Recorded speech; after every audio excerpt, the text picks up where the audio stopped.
안녕하세요. 혹시 여러분은 지인 중에 구두쇠 같은 분이 있나요? 있다면 어느 정도인지 궁금하네요. 구두쇠. 제 삶을 통틀어 최악의 구두쇠라고 할 법한 사람을 시어머니로 둔 적이 있었거든요. 다행히도 지금은 끔찍했던 시댁에서 벗어나 정상적인 삶을 살고 있지만 그때는 진짜 어떻게 살아야 하나 하는 생각으로 시간을 보냈었죠. 지나간 옛 인연이긴 하지만 얼마 전에 그 인간들의 근황을 듣고 너무 웃겼네요. 그래서 이렇게 사연글을 쓰게 됐으니 다들 즐거운 마음으로 읽어주셨으면 좋겠어요. 저와 남편은 어디에서나 흔히 볼 수 있는 맞벌이 부부였는데 소개팅으로 만나 친해졌고 결혼까지 하게 된 케이스였어요. 남편도 저도 평범한 회사원이었지만 남편이 저보다 돈을 많이 벌긴 했어요. 그래봐야 100만 원 정도 차이였지만 그 정도 차이도 생활하는 데는 큰 돈이었죠. 남편은 자기 것은 잘 챙기는 사람이었어요. 그런 야가 빠진 모습이 연애 때는 밉살스럽기도 했지만 결혼 후에는 장점이지 않을까 하는 생각을 했더랬죠. 자기 것을 잘 챙긴다는 건 가족들도 그만큼 잘 챙길 거라는 생각이 들었거든요. 그런 생각을 안고 남편과 결혼을 하게 됐죠. 그런데 정작 눈에 거슬리는 것은 남편이 아니라 시모였어요. 시모는 시부가 벌어온 돈을 아껴 쓰고 또 아껴 쓰며 애 둘을 대학까지 보내 번듯하게 키웠다는 자부심을 가진 사람이었어요. 그 때문인지 구두쇠 기질이 있었죠. 예, 너는 살림하는 애가 청소도 제대로 안 하고 이게 다 뭐니? 정말. 네가 일해봤자 얼마 벌지도 못하는데 넌 그냥 집에서 살림만 하면 안 되겠니? 살림도 제대로 못하는 게 집 밖에 나가서 무슨 돈을 벌어? 네, 시모는 이렇게 시도 때도 없이 신혼집에 와서는 청소 검사부터 시작해 영수증 검사, 온갖 집안일에 이르기까지 저희 생활을 검열하곤 했어요. 처음에는 그 모습에 맞춰주고 싶었죠. 그래서 청소도 열심히 하고 시모가 원하는 대로 가계부도 더 꼼꼼하게 썼는데 애가 생기면서부터는 다 놔버렸거든요. 일까지 하면서 그걸 어떻게 완벽하게 하나요? 육아마저도 거의 대부분이 제 몫이었는데요. 영수증 가져와 봐라. 얼씨구, 이건 저번에도 샀던 거 아니니? 돈을 왜 이렇게 빨리 써? 너 진짜 좀 아꼈어. 사실 청소와 영수증 검사 정도는 애교였어요. 가장 심한 폭풍 같은 잔소리가 흘러나온 건 냉장고 검사할 때였거든요. 냉동실에 이 음식들은 언제까지 넣어두기만 할 거야? 내가 여기 넣어둔 날짜 적어 놓으라고 했지? 냉동실에 있는 건 다 잊어버리고 매번 새로 사서 먹고 하면 낭비가 얼마나 되는 거 아니? 아, 어머님, 그게 아니고 그래도 언제 넣었는지 기억하고 있어요. 새로 사기만 하는 게 아니라 곧 먹을 거였고요. 말 대꾸하지 마라. 그리고 반찬은 왜 또 이렇게 많아? 이건 설마 너 반찬도 시켜 먹어? 아휴, 내가 이런 애한테 아들을 맡기다니. 넌 살림을 못하는 거니? 안 하는 거니? 이런 식으로 내 아들이 어렵게 번 돈을 길바닥에 버리고 있었어? 앞으로 돈 쓰는 거 확인받아. 우리 아들 돈 한 푼도 허투루 쓰도록 놔둘 수 없으니까. 알아들었어? 솔직히 좋은 마음이 들 수가 없잖아요. 그리고 저라고 원해서 시모에게 이런 모습 보여주고 싶겠어요? 그 당시 저도 돈을 벌고 있는 직장인이었고 많은 대출금을 안고 있는 남편을 위해서 생활비는 거의 제 돈으로 쓰고 있었거든요. 게다가 애들을 키우면서 어떻게 먹는데 돈을 안 쓰나요? 그것도 아들을 둘이나 키우는데. 정말 화딱지 나는데 며느리 된 도리도 최대한 참았어요. 그런데 결국 폭발하게 된 일은 곧 벌어지고야 말았죠. 그건 바로 연휴 때의 일이었어요. 퐁당퐁당 연휴가 있는 터라 연차를 쓰고 느긋하게 집에서 쉴 생각이었거든요. 그간 일이 너무 많아 야근도 잦았으니까요. 그런데 연휴 전날에 시모에게서 연락이 왔어요. 그래, 내일부터 며칠 쉰다고 들었다. 이참에 나도 가서 좀 쉬다 오고 싶구나. 집에 이부자리 하나 준비해둬라. 그 이야기를 듣는데 앞이 캄캄하더군요. 간신히 얻은 연휴를 이렇게 날릴 수 없다는 생각에 얼른 거절의 말을 생각해냈어요. 내일 어딜 간다고 할까 고민하던 중이었는데 왼수 같은 남편놈이 정신 나갔는지 알겠다고 오시라고 하고는 전화를 뚝 끊어버리더군요. 진짜 머리통을 한 대 치고 싶었네요. 시모 오면 고생하는 건 난데 왜 지가 허락하고 말고인지 자기가 도와줄 것도 아니면서 말이죠. 저는 화가 꼭대기까지 나서 남편에게 따졌죠. 당신 그런 건 나한테 확인하고 말했어야지. 나는 어머님 모실 준비가 안 됐다고. 준비할 게 뭐가 있어? 그냥 있는 그대로 보여드리면 되지. 그냥 쉬러 오신다는 건데 당신이 너무 예민한 거 아니야? 그냥 편하게 모셔. 편하게? 어머님이 8년 동안 우리 집에서 어떻게 행동하셨는지 알면서 하는 소리야? 청소 검사, 영수증 검사, 냉장고 검사. 이거 받느라 고생하는 건 누군데? 그렇다고 당신이 집안일에 그렇게 적극적인 것도 아니잖아. 꼴랑해야 화장실 청소랑 분리수거뿐이면서. 그럼 일하느라 힘든데 내가 그것까지 신경 써야 해? 그럼 난 일 안 하고 놀아? 나도 돈 벌거든? 내 돈으로 생활비 하잖아. 나한테 다 맡겨놓는 주제에 어머님 오시면 이것저것 다 내 탓이고. 이번에는 나도 그냥은 안 넘어가. 안 넘어가면 어쩔 건데? 그냥 좀 편하게 지내자, 응? 하루 이틀 아니잖아. 우리 엄마 저러시는 거. 이제껏 잘해왔으니까 그냥 하던 대로 그냥 넘겨. 아, 잔소리 하시는구나 하고 한 귀로 흘리라고. 남편놈은 자기 편한 대로 짓거리며 그걸 조언이랍시고 하고 있더군요. 자기가 당할 일 아니라고 이렇게 대수롭지 않은 걸 보니 진짜 열받더라고요. 여태 당해온 일이니 이제는 익숙해지지 않았냐며 그냥 넘기라는 말이 더 짜증났죠. 아니, 지 엄마가 진상을 피우면 지가 말려야 하는 거 아닌가요? 왜 나한테 다 맡기려는 생각을 하는지. 언젠가는 남편에게 복수를 하겠다고 생각해왔는데 그게 바로 내일로 다가온 기분이었죠. 저는 만반의 준비를 했어요. 이대로 그냥 넘어갈 생각은 추호도 없었죠. 저 인간이 벙찌는 모습을 구경해야만 이 체한 것 같은 기분이 풀릴 것 같았거든요. 그렇게 다음 날이 되어 시모가 집으로 도착했어요. 아니나 다를까 들어오자마자 시모는 온 집안을 꼼꼼하게 스캔하고 다니더군요. 이건 언제 샀니? 또 아무거나 마구잡이로 산 거야? 대체 너는 돈을 왜 이렇게 함부로 쓰는 거냐? 이것도 저번에 왔을 때는 없던 건데? 이런 거 쓰지도 않으면서 왜 샀어? 역시나 예상한 대로 시모는 온 집을 헤집으며 잔소리를 해대기 시작했죠. 남편놈은 애저녁에 인사만 하고 들어가서는 시원하게 에어컨 틀어놓은 거실에서 TV 시청 중이었고요. 웃으며 대하는 저도 슬슬 열이 받기 시작했어요. 그리고 이때가 행동을 시작할 때였죠. 우선 남편이 앉아있는 거실로 가 틀어놓은 에어컨부터 껐어요. 남편놈이 눈으로 이게 뭐 하는 짓인지 묻더라고요. 남편놈을 한번 흘겨보고는 시모에게 말했죠. 어머님이 저번에 저희 전기세 많이 나왔다고 뭐라고 하셔서 에어컨은 이제 아침, 점심, 저녁 1시간씩만 틀기로 했어요. 이러면 여름에도 전기세 많이 아낄 수 있을 것 같아요. 그렇게 말하자 남편놈이 한숨을 확 몰아쉬더군요. 시모는 에어컨을 끄는 걸 보더니 별다른 말을 안 하더군요. 남편놈은 제게 할 말이 많아 보였지만요. 아랑곳하지 않고 시모에게 말했어요. 어머님, 식장하시죠?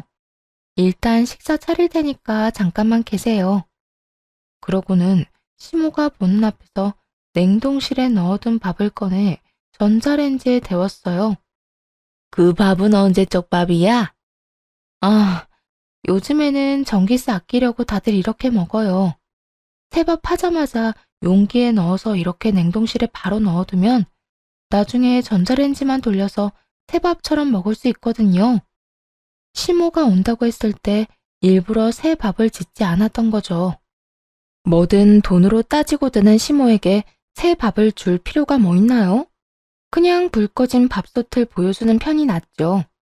그렇게 말하고는 냉장고에 있던 마른 반찬을 몇 가지 꺼냈어요.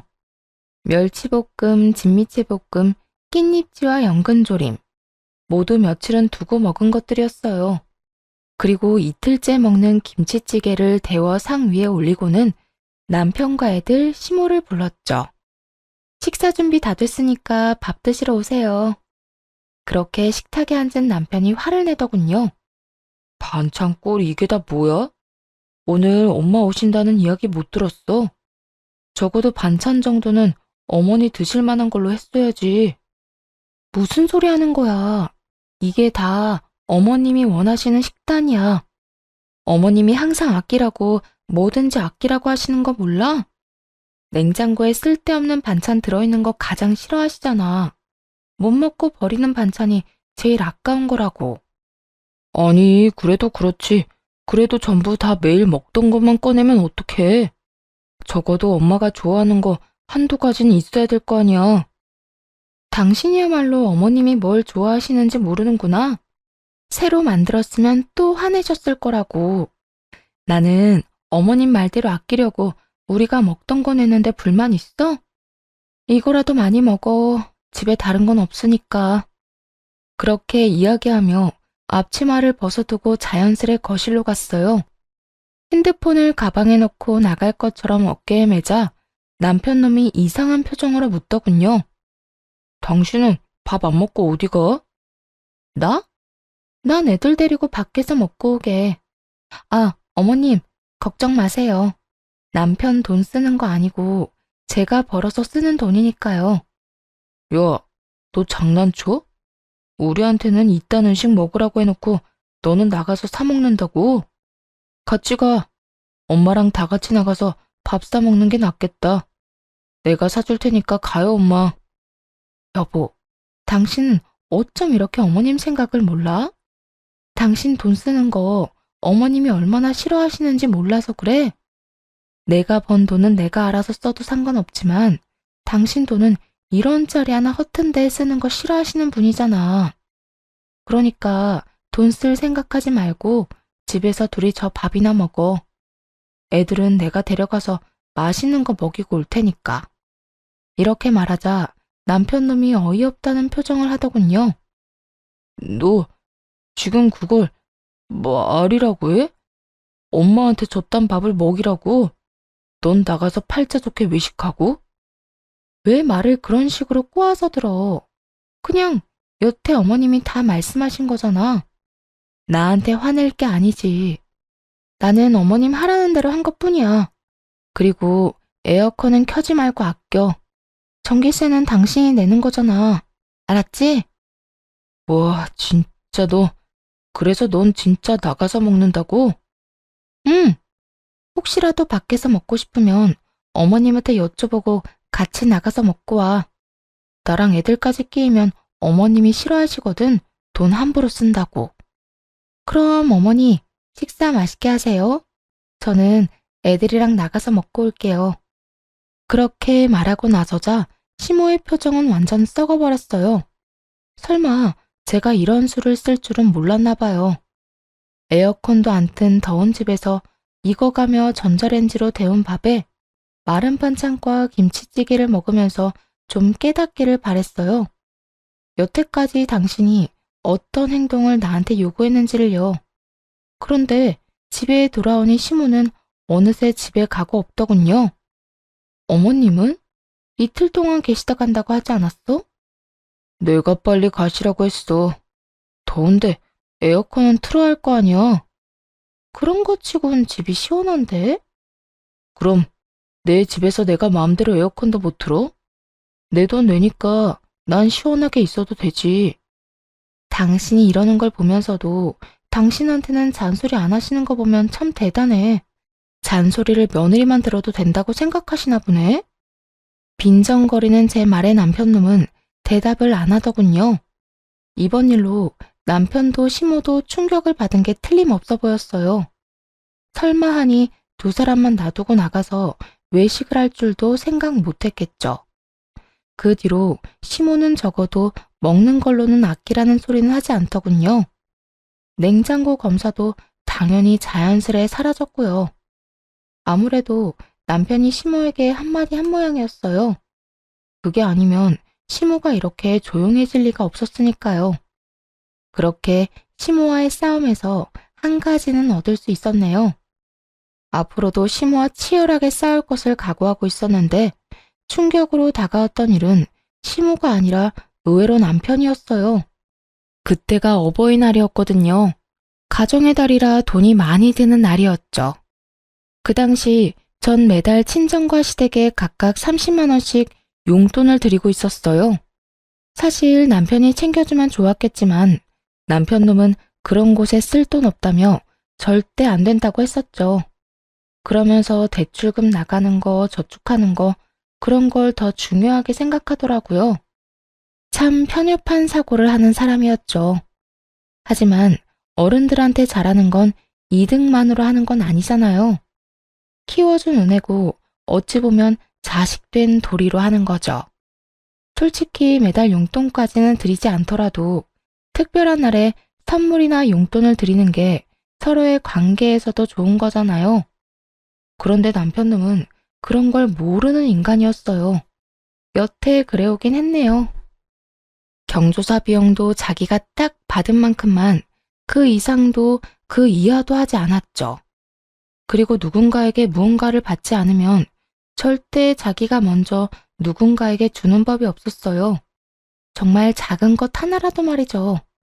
그런 사람이라는 걸 알고 있었고 그랬기에 혼자서 시댁과 친정을 챙겨왔고요.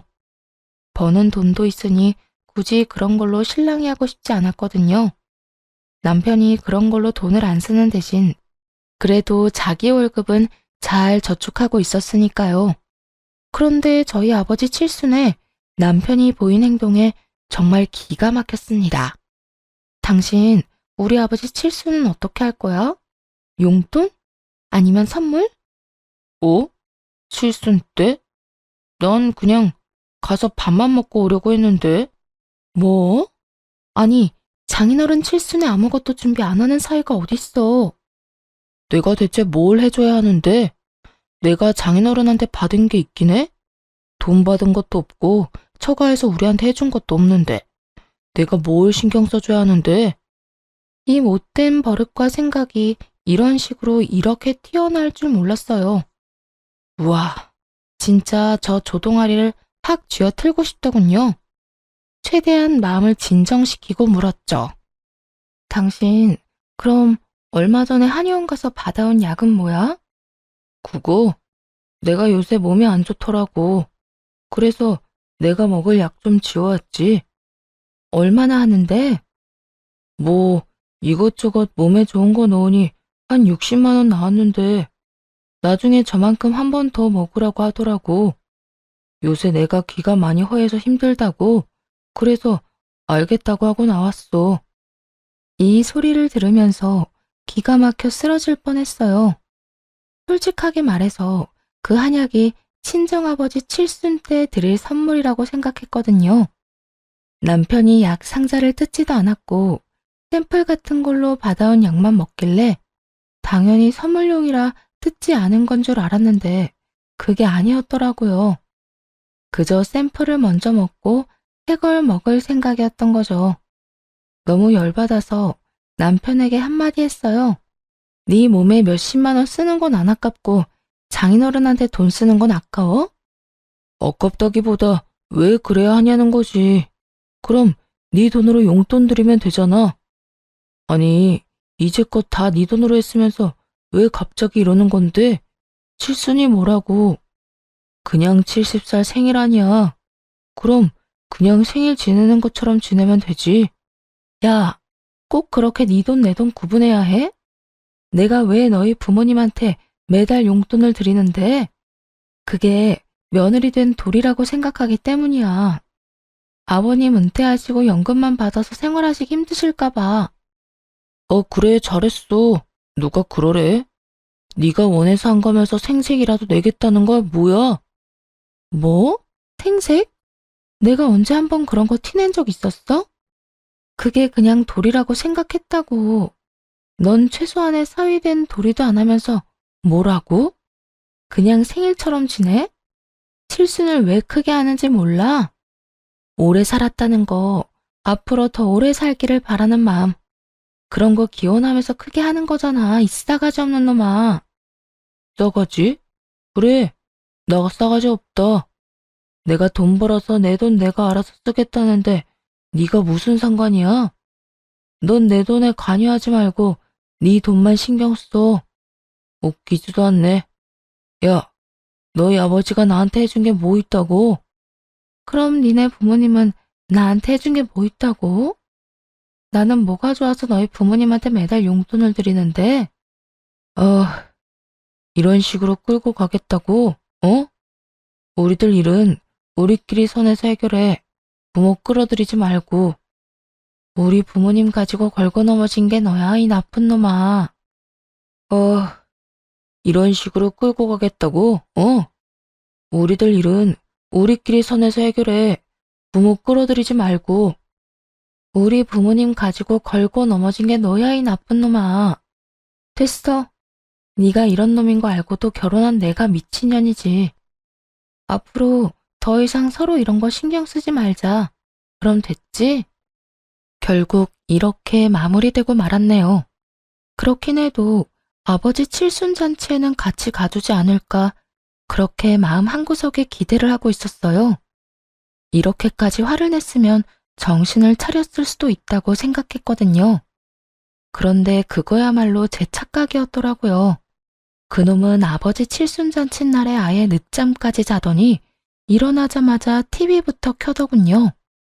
칠순이 언제인지도 모르는 눈치였어요. 저런 인간을 사위라고 생각하고 있는 아버지에게 죄송했고 저걸 남편이랍시고 말하고 다니는 것도 창피하다는 생각이 들었죠. 결국 아버지 칠순에는 저와 아이들만 다녀왔고 이때 열을 엄청 받았고요. 다른 형제자매들은 남편 와이프 다 데리고 와서 하하호호 즐거워하는데 저는 아버지에게 거짓말을 해야 했으니까요. 남편이 바빠서 못 왔다고요. 차마 오기 싫어한다고는 말할 수 없잖아요. 어떻게 그러겠어요? 그렇지만 아버지는 믿지 않는 눈치더군요. 만약 칠순잔치를 하는 걸 알고 있다면 적어도 아버지에게 전화라도 해서 못 가서 죄송하다고 칠순 축하드린다고 그렇게 이야기라도 했을 테니까요. 그런 전화도 없는 걸 보고서는 이미 알아챈 것 같더라고요. 저와 남편 사이가 삐걱거린다는 걸요. 아버지는 마지막까지 이렇게 말씀하셨어요. 괜찮다고 살다 보면 그런 서운한 일도 생긴다고요. 하지만 그 위로는 전혀 마음에 와닿지 않았네요. 기가 막힌 타이밍에 시모에게서 환장할 만한 전화가 왔거든요. 그래, 너 어디냐? 내가 너한테 할 말이 있어 전화했다. 매달 나한테 주는 용돈 너무 적은 것 같아서 말이다. 너희가 낭비 안 하고 아끼면 나한테 줄 용돈 20만 원 정도는 더 늘려줄 수 있을 것 같은데. 네? 어머니, 갑자기 그게 무슨 말씀이세요? 부족하게 드린다고는 생각하지 않았는데요. 부족하지 않기는 내가 들어보니 다들 부모한테 용돈 그만큼 주고받는다고 하더라. 너희도 참고해서 다음 달부터는 용돈 좀 늘려서 보내라. 어디 가서 이야기하기가 부끄러워서. 넌 남편 돈 이상한 데 쓰지 말고 효도하는 데나 써. 알았지? 그러지 않아도 열받은 상황에 기름을 붓는 통화였죠. 그 전화를 끊고 실성한 것처럼 웃음만 나더라고요. 그거 아세요? 너무 화가 나면 오히려 웃음만 난다는 거. 지 자식은 자기 돈 아깝다고 장인 칠순에 아무것도 준비도 안 하고 아예 축하연에 갈 생각도 없어서 가지도 않았는데 시모라는 인간은 마치 맡겨놓은 것처럼 용돈이나 더 올려달라고 하질 않나 참 어이가 없었네요. 그래서 남편놈이 하는 그 싸가지 없고 쪼잔한 행동 그대로 하기로 했죠. 다음 달 용돈? 아니, 이번 달 용돈부터 아예 안 보냈어요. 시모에 대한 반항이기도 했지만 장인 칠순잔치에 가지도 않고 선물도 준비 안 하는 남편놈에 대한 반항이기도 했어요. 그리고 정말로 끝을 생각하고 한 행동이기도 했죠. 이혼 말이에요. 용돈을 보내야 할 때가 지나도 돈을 보내지 않자 바로 그 다음날 아침부터 시모가 전화를 해대더군요. 얘, 너 용돈은 왜 안 주니? 설마 내가 용돈 올려달라고 했다고 이러는 거야? 아니요, 그거 아니에요. 앞으로는 남편에게 용돈 받으세요. 여태 며느리 도리한다고 제 월급에서 용돈 드렸거든요. 시댁 친정 두 집안에 각각 30만 원씩요. 그런데 얼마 전에 친정아버지 칠순잔치였는데 남편이 그러더라고요. 친정아버지가 저한테 해준 게 없어서 칠순도 챙길 필요 없다고요. 그러면서 앞으로 자기 부모님 각자 챙기자고 했고 그렇게 하기로 했어요. 뭐야? 지금 아들이랑 둘이 있었던 일로 나한테 화풀이 하는 거니? 화풀이가 아니라요. 저도 어머님한테 결혼하면서 따로 받은 게 없고 있더라도 여태 10년간 30만 원씩 용돈 드렸으니 그걸로 충분하다고 생각해요. 그러니 앞으로는 제 월급으로 어머님 용돈 드릴 생각이 없어요. 남편한테 이야기 한번 해보세요. 어머님한테 받은 게 많으면 알아서 챙겨주지 않겠어요? 아니, 내 용돈을 네 월급에서 줬다는 건 또 무슨 소리니? 네가 우리 아들 월급 관리하는 거 아니야? 시모가 놀라더군요. 자기가 그랬던 것처럼 저도 남편의 월급을 다 받아서 그 돈을 쓰고 있다고 생각한 모양이더라고요. 그러니 그런 식으로 사람을 잡듯이 검사를 했겠죠. 이참에 그 오해부터 풀기로 했어요. 남편 월급은 남편이 관리해요. 생활비의 각종 경조사비 그리고 부모님들 용돈까지 다 제 월급이었거든요. 근데 이번 일로 각자 하기로 했으니까 어머님 용돈도 남편에게 받으시는 게 맞는 거죠. 나는 여태 네가 우리 아들 돈 관리하는 줄 알았지. 그럼 알았다. 내가 나중에 아들한테 직접 말하마. 하지만 남편이 시모에게 할 말을 잘 알고 있었어요. 저 인간은 부모에게도 똑같이 싸가지 없는 놈이었거든요. 그렇게 전화를 끊고 저는 남편을 깨워 말했어요. 할 말 있어. 일어나봐. 무슨 할 말? 나는 할 말 없어. 나중에 해. 피곤해 죽겠는데. 우리 이혼해. 나 당신이랑 더는 같이 못 살겠으니까. 뭐? 이혼? 너 미쳤어? 나 안 미쳤어. 이혼해. 너 우리 아버지 칠순잔치 때도 안 왔지? 그래서 이혼하자는 거야. 넌 우리 부모님을 부모님으로 생각조차 안 하니까. 그런 내가 너한테 와이프이긴 해? 아, 그런 거면 말을 하지. 말을 했으면 나도 갔을 거 아니야. 거짓말 하지 마. 내가 한 달 전부터 아버지 칠순잔치가 언제인지 귀에 박히도록 말했거든? 그런데 넌 그날에도 느긋하게 늦잠 자고 일어나서 TV 보더라. 적어도 네가 장인어른 생일날에 신경을 썼다면 그런 짓은 안 했겠지. 그럼 당일날 이야기해줬으면 되잖아. 나는 진짜 잊어버리고 있었다고. 웃기지 마. 그냥 무시하고 싶었던 거겠지. 우리 아버지가 너한테 해준 게 없어서 너도 뭔가를 할 필요가 없다며. 너한테 해준 거 없는 인간은 전혀 중요한 사람이 아니라는 거잖아. 아니, 그건 불만이 있었으면 그때 바로 얘기했어야지. 왜 지금 와서 이렇게까지 심각하게 만들어? 불만? 불만이 아니라 네가 우리 아버지에게 그러는 거 보고 깨달았어. 넌 우리 엄마에게도 그런 태도일 거고 나한테도 결국에는 그런 행동이겠지. 그러니까 그냥 각자 길 가자. 각자 돈 관리하는 것처럼. 야, 네가 지금 무슨 소리를 하는지 알기나 해? 생각하고 말하는 거냐고. 너랑 내가 무슨 부부야? 부부는 가족 간의 결합이라는데 너는 우리 부모님을 부모님이라고 취급할 생각도 없어 보이잖아. 그러니까 제발 부탁이니까 헤어져줘. 이 말을 듣고는 남편놈이 벙찌더군요. 그리고는 무슨 이런 이유로 이혼을 하냐고 따지며 잡으려고 하더군요. 그렇지만 철저히 남편을 무시하니 자기도 빈정이 상하고 자존심이 상했는지 결국에는 알았다며 이혼하자고 하더군요. 그렇게 이혼 소송을 진행하게 됐죠. 그리고 얼마 뒤 시모가 그 사실을 알게 됐는지 연락이 왔어요. 너희 진짜 이혼하기로 한 거야? 도대체 무슨 이유로 이혼을 하는 건데? 그냥 같이 살면 될 것을. 어차피 이혼해봐야 너만 손해야. 잘 생각해봐라. 돈도 많이 못 버는 네가 무슨 능력으로 애 둘을 혼자 키우면서 혼자 살겠다는 거니? 넌 세상이 만만해 보이지? 그렇게 힘들어도 이혼할 만큼 결혼 생활이 개떡 같았다는 말이죠. 그리고 그냥 이혼하면 하는가 보다 하고 계셔도 알아서 이혼할 건데 이렇게 전화까지 해서 이런 말씀하시는 이유를 모르겠네요. 그래서 저한테 무슨 이야기가 하고 싶은 거예요? 이혼하면 너만 손해라는 거 알려주고 싶어서 그러지. 우리 아들이 너보다 훨씬 잘 벌지 않니? 너 나가봐야 쪽박이야. 하긴 이혼한다는데 내가 참는 것도 웃기지. 돈 많이 벌면 뭐 해요? 그 돈을 다른 사람을 위해서 한 번도 안 쓰는 인간인데 그렇게 돈을 많이 벌면서도 어머님 용돈 하나 안 챙기던 게 남편이에요. 이제 와서 챙길 리가 있겠어요?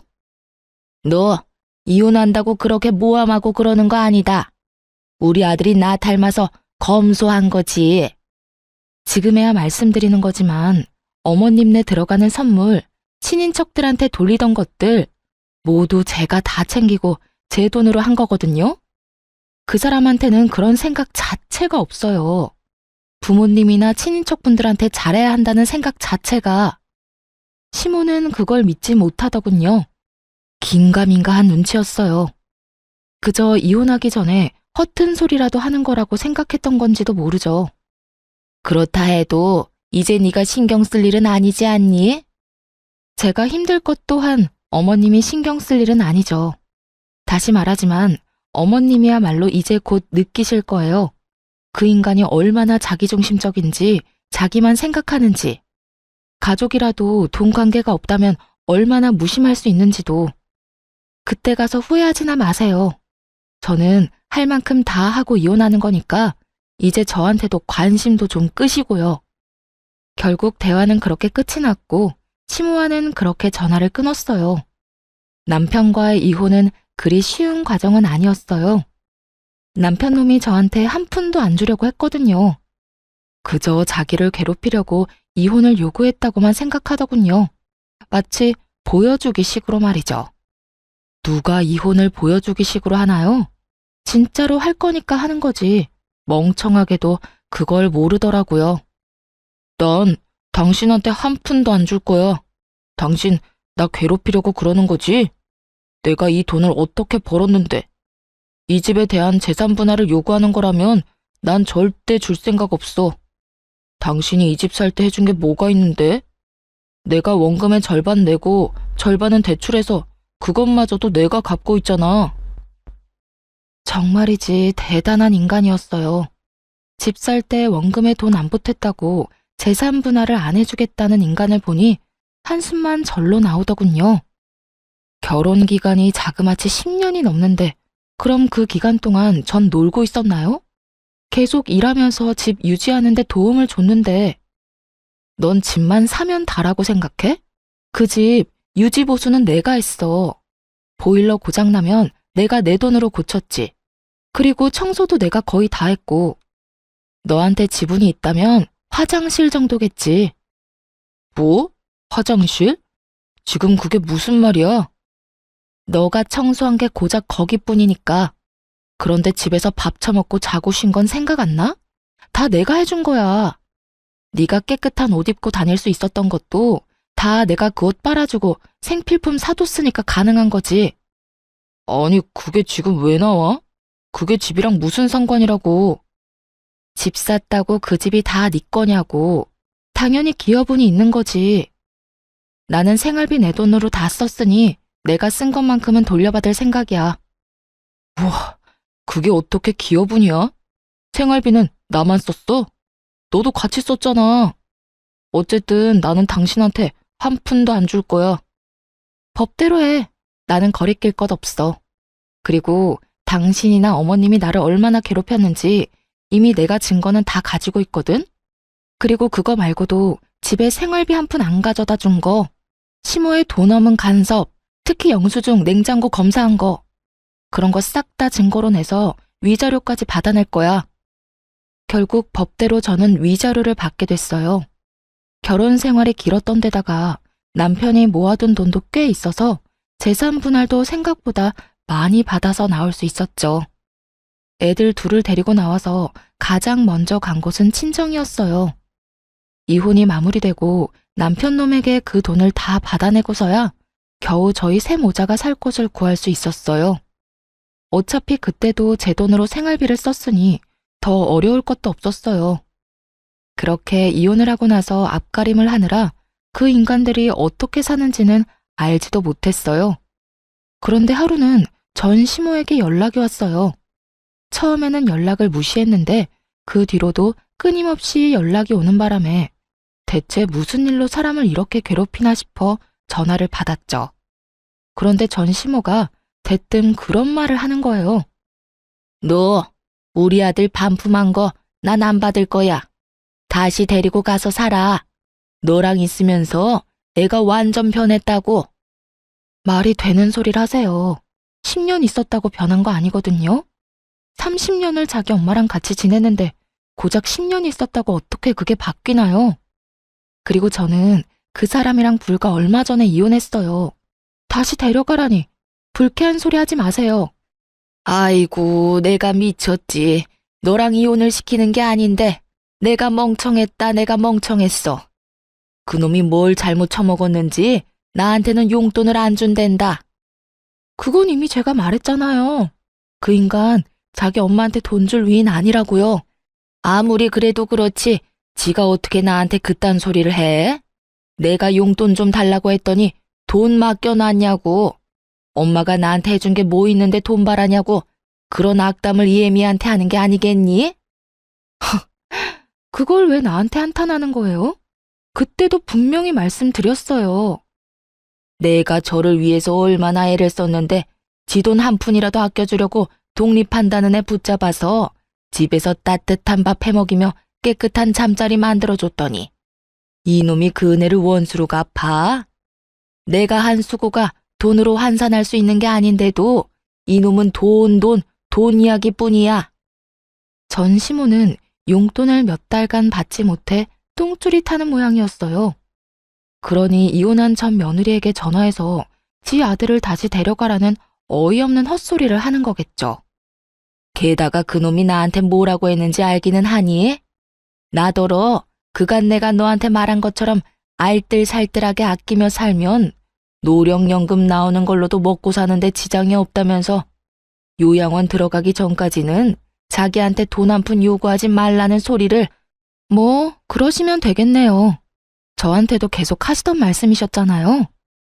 아이고, 내가 그때 생각하면 아직도 머리가 다 어질어질해. 그놈이 나한테 어떻게 그래? 내가 아들을 어떻게 키웠는데? 먹는 것도 아끼고 잠자는 시간도 아껴가며 고이 키웠건만 이놈이 그런 엄마 가슴에 대못을 박아? 전 시모의 분노는 어마어마했어요. 그치만 그 분노를 왜 저한테 터뜨리는지 이해가 안 갔죠. 열받으면 자기 아들한테 이야기하면 될 것을. 아마 그 인간이랑은 대화 자체가 통하지 않으니 이렇게 전화해서 어떻게 좀 해달라는 의도였던 것 같아요. 하지만 제가 뭘 해줄 수 있는 상황은 아니었죠. 그러고 싶지도 않았고요. 그러게 적당히 하지 그랬어요. 평생을 그렇게 아끼며 악착같이 사셔서 아줌마 아들도 똑같이 자기한테만 돈 쓰는 거 아니에요. 다른 사람들한테 베풀고 살았으면 당연히 그 사람도 똑같이 사람들한테 베풀고 살았겠죠. 적어도 장인어른 칠순에 아무것도 준비 안 하고 찾아가 뵙지도 않는 짓은 저지르지 않았을 텐데. 아줌마? 너 말 다 했어? 그리고 너 지금 이게 다 내 탓이라는 거니? 그래요. 지금 그 사람 행동은 다 아줌마가 만든 거예요. 그렇게 토대를 마련해줬으니 그런 인간으로 완성된 거죠. 보세요. 말한 대로 됐죠? 자기 부모고 뭐고 돈 관계가 아니면 얄짤없는 인간이라니까요. 너 아무리 그래도 그렇지 무슨 말을 그렇게 하니? 내가 틀린 말 했어요? 그런 인간 10년 데리고 살아줬으면 오래 산 거예요. 그러니 아줌마는 후회하지 마세요. 그런 인간으로 만든 거 다 아줌마 작품이니까. 이 말에 전시모는 가슴을 두드리는지 전화기 너머로 두드리는 소리가 들리더군요. 내가 이 꼴을 보려고 그렇게 산 것이 아닌데 어째서 이런 일이 생긴 건지. 에휴, 내가 잘못이지, 내가 잘못이야. 적어도 너희 이혼할 때라도 막았으면 시어머니 대접은 받고 살았을 것을. 이제 와서 그렇게 후회한다고 해서 해결되는 건 없었죠. 그렇게 전시모의 전화를 끊은 뒤로 전 남편 전시모와는 연락한 적이 따로 없었네요. 그런데 의도치 않아도 들리는 소문은 어쩔 수 없더라고요. 10년간 지내며 같이 알고 지낸 사람도 많으니까요. 지인들 말에 의하면 투자와 코인을 한다고 난리쳤던 적이 있었나 보더라고요. 이혼 후 1년 정도 뒤에요.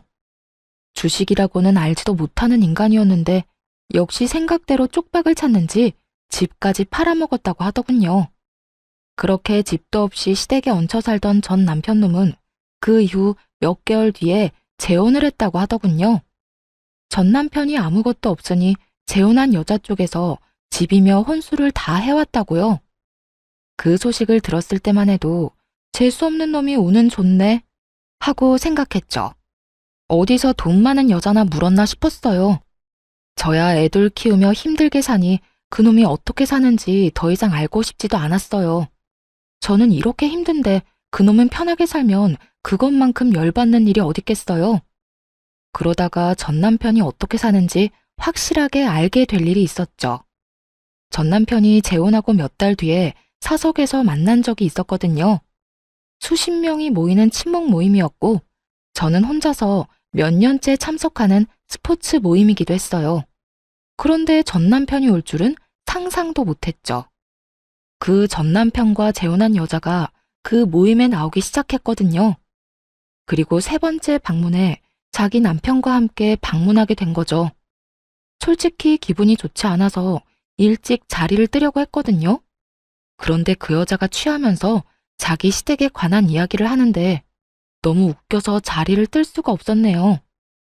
다들 아시죠? 남편이 경제관념이 없으면 와이프만 고생한다는 거. 저도 그것 때문에 얼마나 힘들었게요. 이 인간이 경제관념이 꽝이에요. 지가 번 돈은 지 거, 와이프 돈은 와이프 돈, 이 생각을 하고 있더라고요. 그런데 주식이며 코인으로 전 재산을 날린 인간이 자기 돈이라는 주장을 할 수가 있나요? 돈을 날려놓고서도 그런 생각을 가지고 있단 말이에요? 제 말이요. 친정에서 마련해준 집에서 살고 있는 인간한테 자기 돈이라는 게 있냐고요. 그래서 제가 남편 월급 통장이며 카드 싹 다 가져왔죠. 다 제 손에 있어요. 이 인간한테는 못 맡겨요. 돈을 웃기게 쓰거든요. 웃기다뇨? 아직도 투자하는 거예요? 네. 그렇게 읽고서도 되지도 않는 주식한다고 난리치고 불행인지 다행인지 첫 번째 결혼에서는 그런 사고는 안 친 모양인데 왜 저 만나기 직전에 그딴 사고를 쳤는지. 으이구. 이 인간아, 들려? 앞으로는 사고 그만 쳐. 어머, 남편분 진짜로 그랬어요? 세상 무서운 줄 모르시네. 요즘 주식이랑 코인이 얼마나 무서운데요. 그거 전문가들도 힘들어하는데 용감하기만 하셨구나. 옆에서 듣던 이들이 맞장구 치며 아주 좋아 죽더군요. 어딜 가나 있잖아요. 다른 사람 불행에 행복해하는 사람들. 물론 저도 다른 의미로 그런 사람에 속했죠. 전 남편의 불행에 행복한 전처. 게다가 그 재혼한 여자는 사람의 자존심을 실시간으로 확확 뭉개버리더라고요. 그런데 더 웃긴 건 그 여자가 그렇게 말하는데도 전 남편은 한마디도 못하고 어정쩡하게 웃고만 있더라고요. 아무리 봐도 꽉 잡혀 사는 모양이었어요. 하긴 결혼할 때 여자 쪽에서 다 해왔다는데 지가 어쩌겠어요? 막말로 여자가 저렇게 막 나와도 다 받아줘야 할 상황이잖아요. 그런데 더 웃긴 건 그 여자가 전 시모 이야기를 꺼낼 때였어요. 그리고 이 사람 어머니도 진짜 웃긴 거 알아요? 처음에 우리 집 와서는 웃기지도 않는 짓을 하더라고요. 어떤 짓이요? 시집살이라도 시키던가요? 아니요. 청소검사, 영수증 검사, 냉장고 검사. 무슨 검사를 그렇게 하더라고요. 뭐라더라? 우리 아들 돈 길바닥에 버리는 행동은 용납 못한다고요. 저한테 했던 짓을 이 재혼한 며느리한테도 그대로 했더라고요. 저는 헛웃음이 나왔어요. 저한테 전화해서 한탄할 때는 언제고 역시 사람 참 안 변해요. 설마 그런 짓을. 요새 시어머니가 어떻게 그런 짓을 해요? 근데 하더라니까요. 얼마나 아껴 쓰라는지. 그래서 제가 뭐라고 했는지 아세요? 뭐라고 했어요? 신경 쓰지 말라고? 그렇게 아껴 쓰면 뭐하냐고. 어머님은 왜 재산이 그것뿐이냐고 물었죠. 뭐 묻는다기보다는 그냥 비웃은 거예요. 아니 웃기잖아요. 그렇게 아껴 쓰면 뭐하냐고. 아들놈이 정신 나가서 투자한답시고 돈 다 날리고 결국에는 자기 엄마 집도 팔아제꼈는데. 그 이야기를 듣고서는 놀라서 눈이 크게 떠졌어요. 우리가 살던 신혼집을 날렸다는 이야기는 들었는데 설마 전 시모 집까지 날려버린 건 몰랐거든요. 그 이야기를 전 남편의 새 여자에게 들으니 정말 피식피식 웃음이 터져 나왔어요. 아, 이런 재밌는 일을 왜 나만 모르고 있었지? 하고요. 그래서 시어머니한테 말해줬어요. 아껴 쓰라는 헛소리 할 시간에 돈 쓰는 법도 제대로 모르는 아들놈 경제교육이나 다시 시키라고요. 이딴 영수증 냉장고 검사할 생각하지 말고 나이가 40이 넘어 50을 바라보는데도 사고만 치는 아들놈 걱정이나 하라고요. 아, 표정이 볼만했겠어요. 그랬더니 뭘 하셔요? 뭐 얼굴이 확 굳어져서는. 그 뒤로는 집에 찾아오지도 않더라고요. 결혼하자마자 집에 찾아와서 잔소리를 얼마나 해대던지 진짜. 그런 거 보니까 재혼하는 인간한테는 이유가 있구나. 저 시어머니 밑에서 10년을 버틴 첫 번째 며느리는 도대체 어떤 사람인지 궁금하기까지 하더라니까요. 나는 1년 만에 열받아서 한 소리하고 영 끊었는데 말이죠. 그 이야기에 전 시모가 호되게 당한 것도 알게 됐죠. 그리고 지금 그 이야기를 듣고 있는 전 남편 놈은 사람들의 안주거리가 돼서 열심히 씹히고 있는 상황이었고요. 전 남편이 여보 그만해 하고 옆에서 말리기는 했지만 이미 취해서 입이 풀린 재혼녀를 막을 수는 없어 보였어요. 대신 아무 말도 못하고 정색한 채로 자기 여자만 쳐다보더군요. 그때 재혼한 여자가 자신을 말리는 남편놈을 보며 갑자기 삿대질을 했어요. 쓰레기! 이 새끼 처갓집에 하는 거 보면 완전 쓰레기거든요? 우리 부모님이 그런 말 잘 안 하는 분인데 이 인간한테는 치를 떨어요. 1년간 우리 집에 해준 게 하나도 없거든요. 아버지가 뭐라는 줄 알아요? 집도 받아가고 혼수도 다 쳐받아간 주제에 염치도 없고 눈치도 없는 시끼라고 맨날 볼 때마다 욕해요. 아니, 그건 진짜 너무했다. 어떻게 그래요, 사람이? 아, 당신 이제 좀 그만해. 그만하긴. 아니, 우리 집에서 뭘 안 해갔으면 모르겠는데 다 해갔잖아. 근데 모가지에 깁스라도 둘렀나? 목 뻣뻣하게 쳐들고 어른들한테 인사도 제대로 못하고 처갓집에 갈 때는 뭐 하나 들고 가는 법도 없이 빈손으로 살랑살랑 가서는 밥이나 축 내고 돌아오니 내가 이런 이야기를 안 하고 배기겠냐고. 이제는 자기 이야기가 나온다 싶으니 남편놈 얼굴이 벌개져서는 자기 마누라 데리고 쫓기듯 도망 나가버리더군요. 부끄럽다는 걸 아는 놈이 그런 짓을 왜 했나 몰라요. 그치만 속이 시원하더라고요. 전 남편이 결혼해서 잘 살고 있는 줄 알았는데 사실은 버는 족족 재혼한 여자한테 다 뺏기고 들들 볶이면서도 아무 말 못하고 사는 처지인 걸 보니 웃겼어요. 게다가 전 시모가 새 며느리한테도 아껴 쓰라며 잔소리를 해대다가 오히려 된통 얻어맞은 것도 웃겼죠. 둘 다 저랑 살 때가 좋았을 거예요. 저는 그때 아무 말도 안 하고 다 받아줬잖아요. 진짜 용서하지 못하겠다 싶을 때까지는 다 받아줬었는데 결국 재혼한 여자한테는 모든 주도권을 뺏기고 떵떵거리며 살지도 못하게 됐으니 그 모임 이후로 정말 체증이 다 내려가는 기분이었어요.